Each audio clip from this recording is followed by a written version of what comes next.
Hello friends, आज की इस क्लास में हम लोग लीनियर प्रोग्रामिंग का एक क्वेश्चन सॉल्व करेंगे।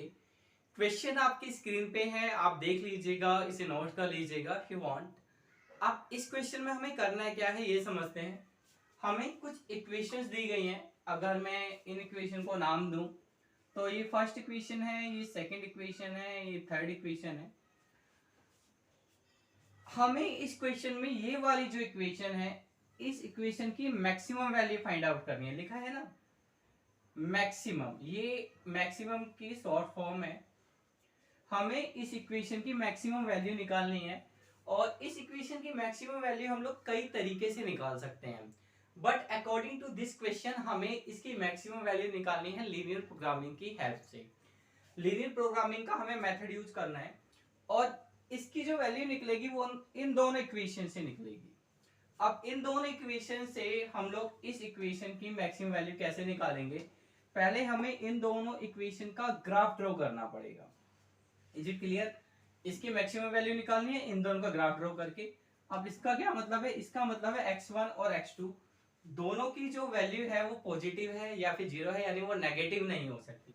देखिए ये क्वेश्चन बहुत ही इजी है। लीनियर प्रोग्रामिंग का जो टॉपिक है ये सीबीएसई बोर्ड में 11th क्लास में पढ़ाया जाता है और 12th क्लास में पढ़ाया जाता है। एनसीईआरटी की बुक में 11th क्लास और 12th क्लास में लीनियर प्रोग्रामिंग का टॉपिक होता है। तो आप खुद ही समझ सकते हैं कि इस क्वेश्चन का स्टैंडर्ड कितना इजी है, बहुत आसानी से आप समझोगे। तो चलिए स्टार्ट करते हैं। देखिए आपको क्या करना है, सबसे पहले तो आप अपनी आंसर शीट में जब एग्जाम में इसका आंसर दोगे, बेसिकली सॉल्यूशन दोगे, तो आप इन तीनों इक्वेशंस को नोट कर लीजिएगा और इसको भी, यानी पूरा क्वेश्चन ऐसे नोट कर लीजिएगा। उसके बाद आपको क्या करना है, हमें इस इक्वेशन का ग्राफ ड्रॉ करना है, इस इक्वेशन का ग्राफ ड्रॉ करना है। ग्राफ कैसे ड्रॉ करेंगे? देखिए आपने स्कूल लेवल पे ग्राफ ड्रॉ करना सीखा होगा, और अगर आपने मैथ छोड़ दिया था 10th क्लास के बाद तो काफी टाइम हो गया होगा, या 12th क्लास के बाद मैथ छोड़ दिया है तो काफी टाइम हो गया है। बट कोई बात नहीं, मैं आपको जीरो से बताऊंगा कैसे ग्राफ ड्रॉ करना है। तो सबसे पहले हम लोग क्या करेंगे, सीधा सा इस इक्वेशन को लिखिएगा, सेकंड इक्वेशन को, और आप लिखिएगा वी हैव, इस इक्वेशन को लिखेंगे 2x1 plus 3x2 is equal to 12। और वन मोर थिंग, अब ये वाला साइन नहीं लेंगे, ये वाला साइन लेंगे। इसके बाद इस पूरी इक्वेशन को 12 से डिवाइड कर देना।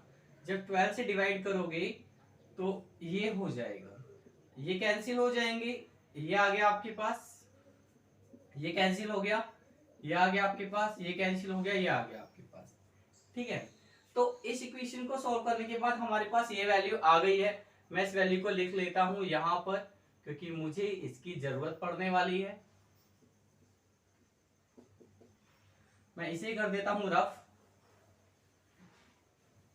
अब इसके बाद आप क्या कीजिएगा, आप इस वाले इक्वेशन को, थर्ड इक्वेशन को लिखिएगा वी हैव,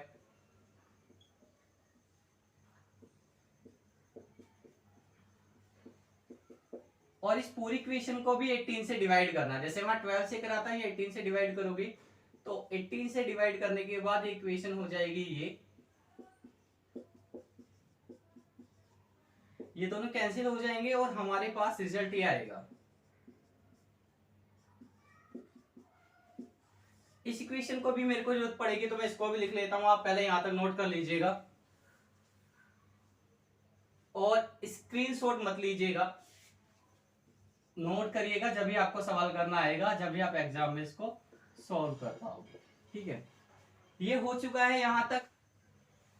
अब इन दोनों इक्वेशन की हेल्प से हम इन दोनों इक्वेशन का ग्राफ ड्रॉ करेंगे। ग्राफ कैसे ड्रॉ करेंगे, पहले आप इस इक्वेशन को ध्यान से देखिएगा। यहाँ पर x1 के नीचे क्या है, 6 है।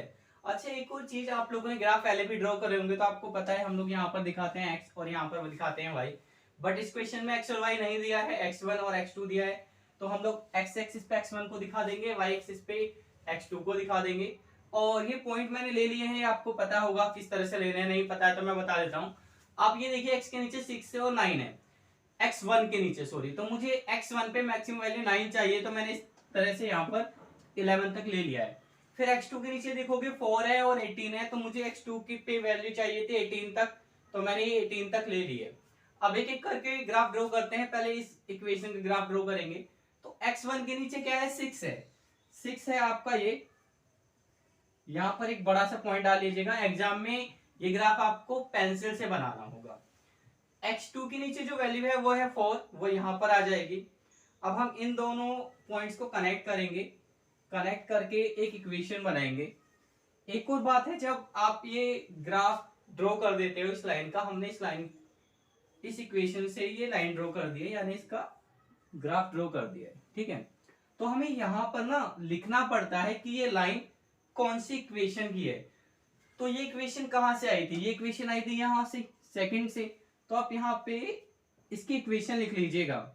इसकी इक्वेशन है 2x1 plus 2x2 is equal to 12। ये आपको लिखना पड़ेगा, अदरवाइज फिर आपके मार्क्स कट हो जाएंगे, ठीक है ना। तो इसका ग्राफ हो गया ड्रॉ। अब हम इसका ग्राफ ड्रॉ करते हैं। x1 के नीचे है 9, तो 9 हमारा ये है, यहां पर एक पॉइंट ले लेंगे। x2 के नीचे है 18, तो यहां पर भी हम एक पॉइंट ले लेंगे। अब हमें इन दोनों पॉइंट को कनेक्ट करना है, इन दोनों पॉइंट को कनेक्ट करना है, तो हम इन दोनों पॉइंट को कर देते हैं कनेक्ट।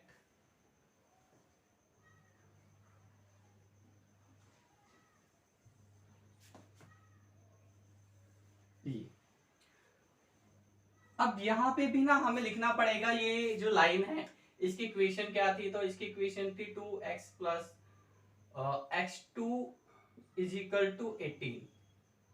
ये इक्वेशन की वैल्यू आप कहीं भी लिख दीजिएगा, बट उस लाइन पे ही होनी चाहिए। अब हमें क्या करना है, हम लोगों ने इन दोनों इक्वेशन से ग्राफ ड्रॉ कर दिया। अब हमें जो अगला काम करना है वो ये है कि हमें इन दोनों इक्वेशन की शेडिंग करनी है। अब शेडिंग कैसे करते हैं ये समझ लीजिएगा। तो इसके लिए देखिए क्या कीजिएगा, ये जो आपने ग्राफ बना लिया है, यहां तक पहले ग्राफ बना लीजिएगा एग्जाम में। ग्राफ बनाने के बाद उसके नीचे आप लिखेगा putting x1 is equal to 0, x2 is equal to 0 in equation. कौन सी इक्वेशन में रखनी है वैल्यू, सेकंड इक्वेशन में। तो सेकंड इक्वेशन में हम लोग x1 की वैल्यू भी 0 डालेंगे और x2 की वैल्यू भी 0 डालेंगे, वो हमें इस क्वेश्चन में यहाँ पे दिया हुआ भी है। तो जब यहां पर आप डालोगे x1 की वैल्यू 0 ये होगा, x2 की वैल्यू 0 ये होगा, और ये 12 आपको दिया हुआ है। देखिए ये 0 हो गया, ये 0 हो गया, ये आ गया आपके पास फाइनल रिजल्ट 12। अब इस इक्वेशन को समझते हैं, ये है 0 और ये इक्वेशन कह रही है कि 0 12 से छोटी होगी, या आप कह सकते हो कि जो 12 है वो 0 से बड़ा होगा क्योंकि इसकी तरफ मुंह खुला हुआ है, या फिर इक्वल होगा। कहने का मतलब यह है कि 12 0 से छोटा नहीं हो सकता है। ये बात बिल्कुल सही है, क्योंकि 0 0 डालने पर हमारे पास इस इक्वेशन का जो रिजल्ट आया है वो ये आया है कि हमारी left hand side right hand side से छोटी आई है। ध्यान रखना, अगर हम x1 और x2 की वैल्यू डालते हैं 0 0, तो लेफ्ट हैंड साइड हमारी क्या आनी चाहिए, 12 से छोटी हो। वो 0 आ गई है, 0 12 से छोटी होती है, तो इसका मतलब है x1 और x2 की वैल्यू 0 डालने पर ये इक्वेशन सेटिस्फाई कर जाती है। यहां लिख देना सेटिस्फाई। अब जब इक्वेशन सेटिस्फाई हो जाती है तो हमें क्या करना होता है, हम उस लाइन पे नीचे की तरफ शेड करते हैं। अब कैसे करोगे, पहले तो आप ये देख लीजिएगा, आपने वैल्यू कहां पुट करी थी, सेकंड इक्वेशन में, x1 और x2 की 0, तो ये सेकंड इक्वेशन है। ये इक्वेशन सेटिस्फाई हो गई है, और आप एग्जाम में इसे भी लिख सकते हो, सेटिस्फाई की जगह ये भी लिख सकते हो, इट इज ट्रू, क्योंकि ये बात बिल्कुल सही है, left hand side right hand side से छोटी है। अगर बात ट्रू हो जाए तो जो लाइन आपने चेक करी है उसका सेट 0 के, ये जो ओरिजिन होता है इसके पास करना, तो हम इसका सेट ऐसे करेंगे, ऐसे,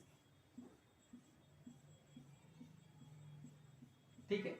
अंदर की तरफ आएगा इसका सेट, इस लाइन का सेट अंदर की तरफ आएगा, ये आ गया, और ओरिजिन के पास आ गया है, तो इसकी सेटिंग हो गई है। ऐसे ही अब हमें ये जो थर्ड इक्वेशन है इसके साथ भी करना है।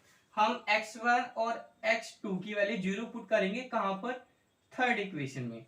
तो जब थर्ड इक्वेशन में पुट करेंगे तो ये आएगा अब ऐसे ही अगर आप देखोगे तो यहाँ पे भी 0 आ गया, और जो आपका 0 है वह 3 से छोटा होता है, यानी कि left hand side right hand side से छोटी है, तो ये भी ट्रू है। जब ये भी ट्रू हो गया है तो ये कौन सी इक्वेशन है, ये वाली, इसका ग्राफ भी अंदर की तरफ जाएगा क्योंकि ये भी ट्रू है, तो इसका ग्राफ भी हम अंदर की तरफ बनाएंगे ऐसे, यहां से लाइन को छूते हुए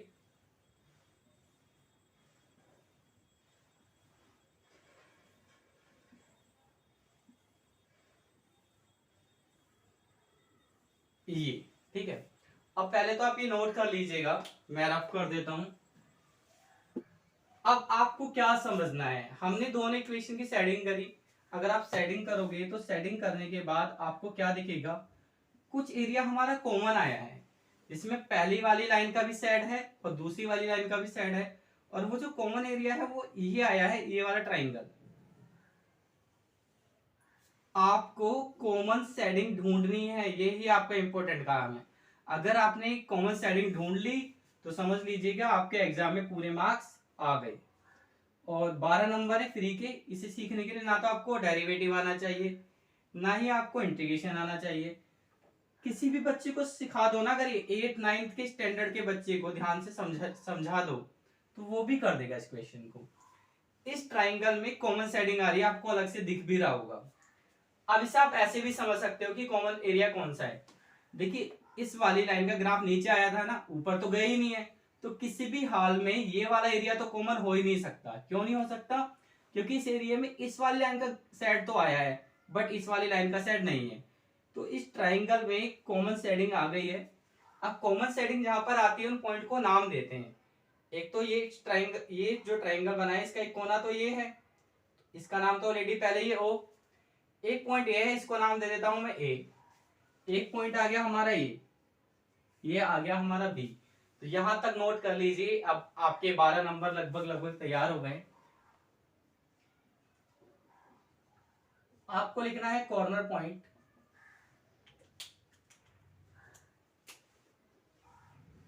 और उसके बाद ये जेड इक्वेशन लिख लेना। ये इक्वेशन थी आपकी 6x1 प्लस 7x2, ठीक है। कॉर्नर पॉइंट हमारे कितने हैं, कॉर्नर पॉइंट है हमारा 0 यानी O, और O पे ना x1 की वैल्यू भी 0 होती है। चलो मैं थोड़ा और इजी बता देता हूं कि जिन्होंने पहले मैथ नहीं पढ़ा है उनको समझने में काफी आसानी हो। देखिए कॉर्नर पॉइंट पे क्या करते हैं, हम x1 और x2 की वैल्यू देखते हैं।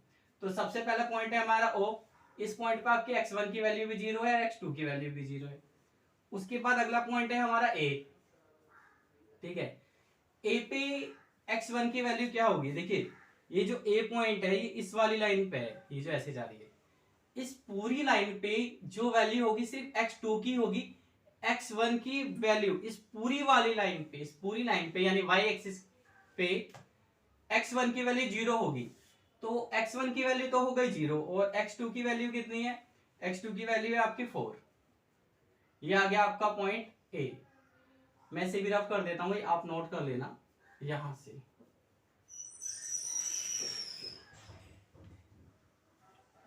अब अगला जो हमारा पॉइंट है वो पॉइंट है बी पॉइंट पे x1 इस पूरी वाली लाइन पे अगर आप देखोगे तो ये वैल्यू हो गई हमारी 6, और x2 की वैल्यू क्या होगी, इस पूरी लाइन पे यानी पूरे x एक्सिस पे x2 की वैल्यू कहीं पे भी जाओ 0 होगी। ये बात दोबारा समझ लीजिएगा, पूरे y एक्सिस पे x1 की वैल्यू 0 होती है, पूरे x एक्सिस पे x2 की वैल्यू 0 होती है। तो हमारे पास कॉर्नर पॉइंट आ गए ये। अब आपको क्या करना है, ये वैल्यू इस इक्वेशन में पुट करनी है। तो पहले हम क्या करेंगे, यहाँ पे 0 पुट करेंगे, यहाँ पे भी 0 पुट करेंगे, ये तो 0 प्लस 0 0 आ गया, ठीक है। इसके बाद क्या करेंगे हम लोग, इस वाले इक्वेशन में ये वाले पॉइंट पुट करेंगे। ये पॉइंट क्या है, x1 की वैल्यू है 0, तो ये हो गया 6 0, और 7 x2 की वैल्यू कितनी है 4, तो ये आ गया आपका 28। अब इस पूरी इक्वेशन में हम लोग ये वाला पॉइंट पुट करेंगे, तो ये वाला पॉइंट है आपका ये 6, और ये हो गया आपका 0, तो ये हो गया आपका 36, ठीक है। अब अगर आप देखो तो इस इक्वेशन की मैक्सिमम वैल्यू क्या है, मैक्सिमम वैल्यू है हमारी 36, ठीक है। तो यहाँ पे लिख देना आप ऐसे मैक्सिमम। अब एक लास्ट स्टेटमेंट लिख लो। उस लाइन को लिखने के बाद आपके 12 नंबर पूरे आपके हाथ में। आप लिखिएगा value of z is maximum that is 36 eight. अब यहां पर जब 36 आई है तो x1 की वैल्यू क्या आई है, x1 की वैल्यू आई है 6 और x2 की वैल्यू आई है 0। कहने का मतलब ये है z की वैल्यू मैक्सिमम तब होगी जब x1 की वैल्यू 6 हो और x2 की वैल्यू हो 0। तो आपके 12 नंबर आपके हाथ में। इस वीडियो को एक दो बार देख लीजिएगा, इस क्वेश्चन को एक दो बार अपने आप से सोल्व कर लीजिएगा, मैच कर लीजिएगा। मिलते हैं नेक्स्ट क्लास में। Till then good bye.